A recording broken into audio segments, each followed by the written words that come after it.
Hello. Wow. Is that volume okay there? All right. Well, let's get going. There's a lot to cover. Hello, everyone, and welcome to this user group spotlight session where we're going to be discussing the Open Mainframe Project. My name is Fernando Rijo, Cedeno, and I'm a software engineer for Broadcom. I've been involved in the mainframe for a little over 10 years now, which coincides with the birth of the Open Mainframe Project. There's a card here. I want to take that opportunity to let you all know that, yes, feel free to sign it. And happy birthday, Open Mainframe Project, for 10 years. Well, back in 2015, personally, I didn't know about mainframe a whole lot, mostly because of the movies and all that stuff. That was something to me. It was an old computer that you needed to hack if you were filming an action movie. But not gonna lie, the 3070 for me was hard at the beginning. Today, with Open Mainframe Project, that sort of helped me stick around and learn a little more and even contribute to open source. What we're going to be seeing here is going to be a little bit of history, not a whole lot, hopefully. A lot of the projects that what makes it special, right? Some of the principles. I want to highlight two projects, Zoe and Phaelon specifically. They're all great. I'm not gonna diminish the importance, right? But for the sake of time, I'm gonna do that, and also talking about more beyond code and how to get involved. First things first, what is it, right? Yeah, that's a lot of text. I'm not going to put you guys through all that. The slides all this literature is definitely going to be available in some way or another, either through the app or through the OpenMainframeProject.org website. I just want to highlight some of the things that I believe are important. One, founded 2015, 10 years, birthday card. It was focused on making sure that we have a central gathering place for people contributing to Linux and having Linux and open source on the mainframe. It currently hosts, there could be more, about 17 projects, and hopefully we get through all of them in time, in working groups too, and it's supported by around 40 organizations across the globe. Personally, I believe that companies are in the business of getting a competitive advantage, and open source is a common approach to do that. With mainframe's design, right, it is focused on scalability, security, stability, and performance. And the Open Mainframe Project believes that an interconnected mainframe happens through open source, and achieving this is only possible through a community effort. The vision, though, that I want to cover here is that the Open Mainframe Project wants to maintain a vibrant community, an active community, making the platform stay current with the modern enterprise IT, as it always changes, right? And the way we do this, the way that the Open Mainframe Project does this, right, is by setting a high bar when it comes to application development. Making sure that people know about what the mainframe is doing today, making sure that at conferences like this, where we talk about mainframe in both the mainframe ecosystem and in the broader IT industry. Also, enabling the mainframe to be a little more consumable, whether that is through documentation, APIs, and SDKs, so that people can just access all that. And last but not least, again, making sure that it stays sort of aligned with the change in IT. Recap real quick, the Open Mainframe Project believes that leading organizations leverage their technology to get a competitive advantage. Their mainframe designs and principles, security, stability, and all that. It is important to these organizations. Having that interoperable is the way that the organizations can leverage their benefits, and we can do this better through open source, right? But here's a challenge, right? How do we keep a growing community and sustainable on the mainframe? There are 4 different pillars, 4 different things that I believe are crucial. One is being neutral. There is no single company that can take away the community and the software that has been built around the community all for that project. 2, IP clarity, intellectual property, right? Think here, licenses, they attach it to a EPL 2.0. Basically, when there's no IP uncertainty, people can just come in and contribute as, get involved as contributors and or users. This one, I like it. I like the word there, duocracy. Basically, let the people doing the work make the decisions, right? Of course, with a well-defined governance model. And last but not least, we're going to see this a little more in the next slide, how to support that financially, right? Again, the Mainframe Project encourages companies to contribute, get engaged in the community, because that sort of leads to new jobs, make sure that new use cases are explored and all that. But the sort of how the flow goes with the Linux Foundation model, the way that it starts, it is through a development community, which then gets turned into a commercial product where companies start using the open source technologies out there, right? And as new fixes, new features, and security updates come along, then the organizations leveraging those see the need to contribute that, reinvest in those projects, and that's eventually they tend to hire some of the same contributors and even people just to continue working in the community. Okay, hopefully we got through that. That was kind of the, not mandatory, but just wanted to get the overview on how the Open Mainframe project works. But let's talk about what makes it special, the actual project, the code, right? Again, you will have access to all this perhaps on the website or in the app. But how is the Open Mainframe project innovating? First, let me take a little bit of time to explain how the information is going to be laid out. Towards the top, you will see projects. Here, you are going to have three major sections that are going to just highlight the problem to solve, how the Mainframe project innovated. Here, you're going to see some milestones, some dates, years, right, and some results, some stats, like number of commits and stuff like that. And again, for just as an example, modernizing the mainframe, that has been something top of mind for many different organizations. Then sort of the launch of Zoe in 2018, Ambitious in 2020, Galasa, right? And some of the stats, more than 6,000 commits and so on. So that's just to give you an overview of how the information is going to be laid out here in a second. But let's get going. The COS, just connecting to COS to Enterprise DevOps. First, we have Ambitious. It is mainly a community, a group of developers and system architects that are focused on Linux on C or COS itself, right? And they, for example, have different utilities. For instance, if you're interested in security, they have a Python interface to Rackf.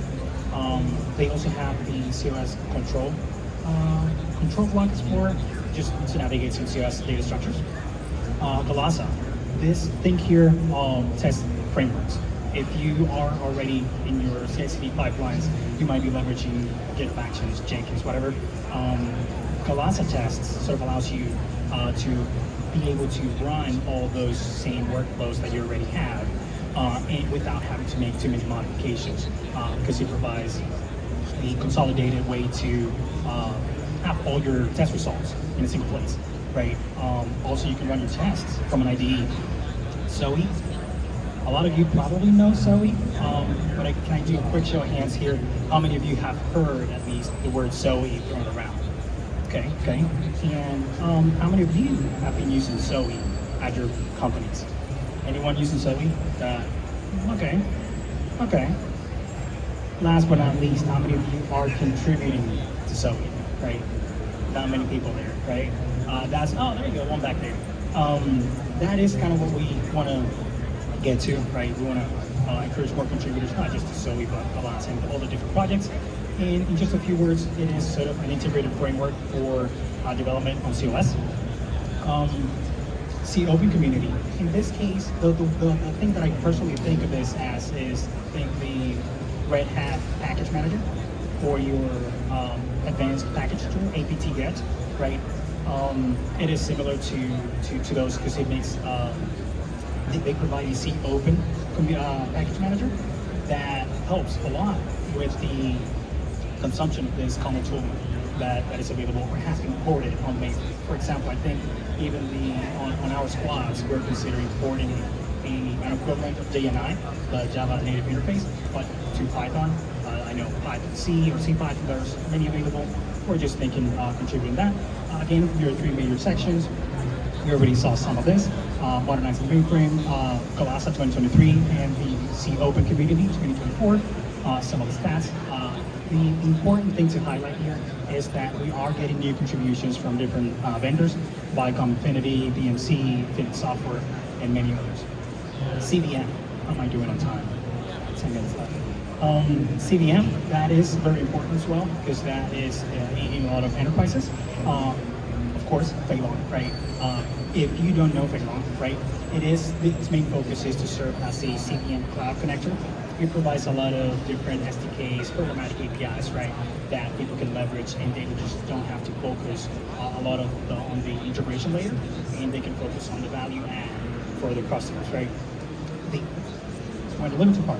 The software discovery tools, it is mostly a repository, kind of like GitHub, just a search engine that allows you to find the best open source software for your needs. It says here, it is an acronym, very, very long actually, Task Execution Supporter and System Installation Administrator. Tessia, right? Think of this as you're just automating the deployment and release of Linux on COS. Linux distribution, speaking of Linux distros, right?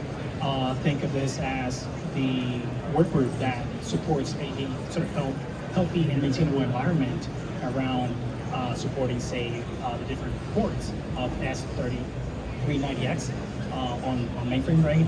Say you want to have your Debian, your Fedora, OpenSUSE, and all the different distributions. That is the work group to talk to.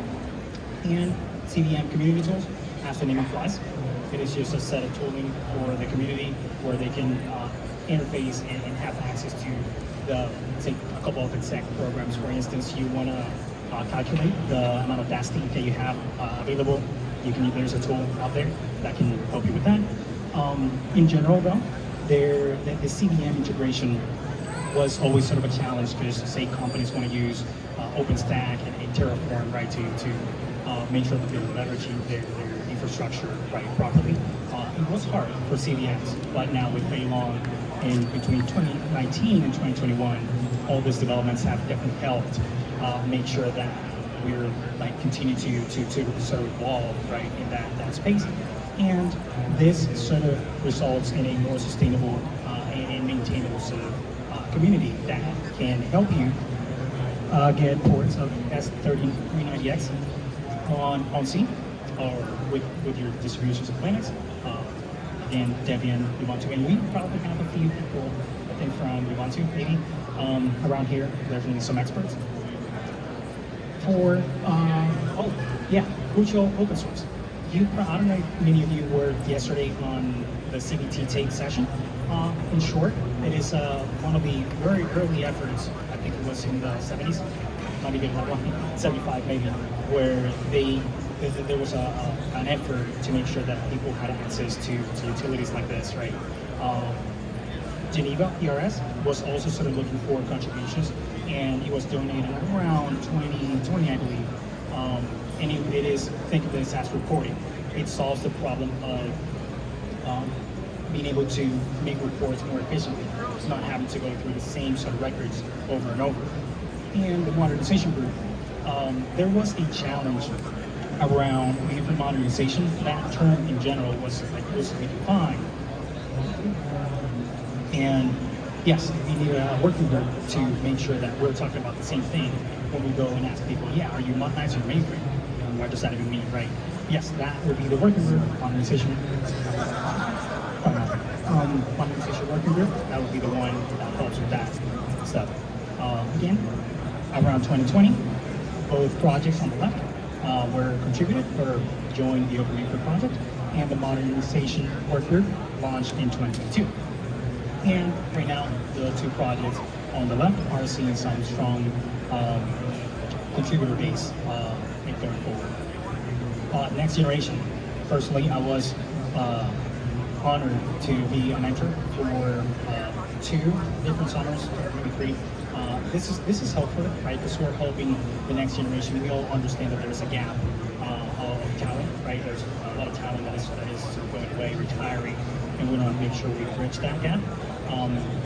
in combination with the Mainframe Open Education, which has launched very many initiatives, GitHub projects, right, to make sure that there's a central place for whenever people need to get educational material around Mainframe. This is good for educators, for anyone really, even people that want to know a little bit about the platform. Again, I mentioned the gaps sort of that we also identified in that talent. The mentorship program launched in 2016 with about 7 mentees, but right now it is probably close to 100, if not over. 5 minutes. COBOL, sort of in a similar fashion, right? COBOL talent is very crucial. We definitely want to make sure that there's no gaps basically in that talent when people are retiring. So there are many different groups that we have launched. COBOL programming course. I know a few of you may be familiar with it. Some of you even run it around in the audience here. COBOL Check and the COBOL working group. Again, different ways to make sure that the talent is still here, right, and sourced, which is mostly for being able to provide in this sort of growing IT environment, right, data. Being able to provide COBOL code to LLMs to be able to train them, right? It's kind of huge because there wasn't a very big database or data set, right, of COBOL out there to train LLMs. But again, sort of the gap, the next generation, making sure that those are still being recognized, right, being trained on this technology, right, on COBOL. And going on to, all right, Soviet fake 4 minutes. Our companies perhaps using Soviet fake. This would be sort of an example. On the left, companies may do this, right? They have an ask from their customers, then they have to create a lot of integrations and custom APIs and all that stuff to be able to connect to their core applications. That is sort of live without Zoe. But with Zoe, right, it sort of abstracts all that integration away, and they can focus on what's important, the core application and the value statements. The same sort of goes for Phaylong. In the left, right, same sort of theory applies, that there is a lot of custom integration that people are writing right today to connect to their CDMs and get data, get information out from it. But Phaylong helps a lot with that as is a library of SDK, REST APIs that helps with this. Beyond code, is there anything else? Beyond code, diversity and inclusion, very important. On the left, right, oh wow, that's my right. On the right, there is a YouTube channel, there's a series going on, right? Making our strong community stronger. If you want to check that out, there's many different topics, blogs. We definitely want to highlight that in the Mainframe. There's not just one community, right? There's people across the globe, different backgrounds and their histories, all written down in these blogs. We've got working groups. We saw many of them already.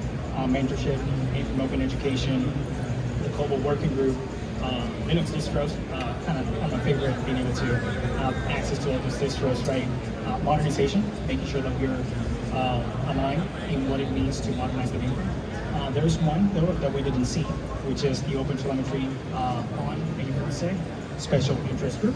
That is kind of focused on making sure that the terminology that's used and the functions and the things that we do on the Mainframe are applicable whenever they're trying to gather data in Open Telemetry, right?